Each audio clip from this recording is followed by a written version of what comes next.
All right, here's a quick review of scale degrees 1 through 6 for the clarinet. All right, so there are 6 different notes that we're working with, that you want to be comfortable with, and each of these boxes represents one of those notes. Okay, there's a few different pieces of information in each box, and you have to be able to understand each of those pieces of information and figure out the rest from those pieces of information. So for example, I might say, can you play C? And that's the letter name, C, and you'd want to know that, okay, there's the fingering for it, sounds like this. Okay. Sometimes you might also get the notation, okay, this is the notation, and you'd have to know, oh, okay, that's a D, and I'd play this. Sometimes I might use scale degrees. All right, so steps of the scale, I might say, okay, play scale degree 2, or play scale degree 4, 3, 5, and 6. All right, so you want to know all those pieces of information. So let's break it down a little bit. Let's look first at this section, okay, the part with the correct finger placement.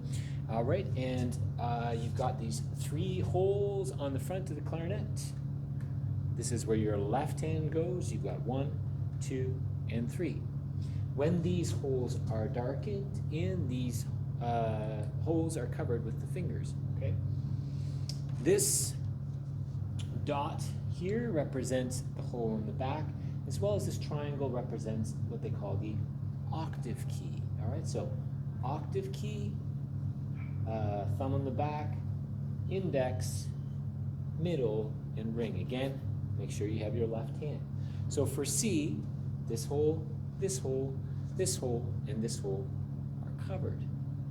You really want to make sure that you feel the center of that hole there on the pad of your fingers, okay? There's a part of your finger that's a little bit meatier, and you want to make sure that if you press really hard, you can see the little circle is in the middle of the pad there, right? So as we progress, you can see that, oh, I made a mistake here on the chart. I better fix that.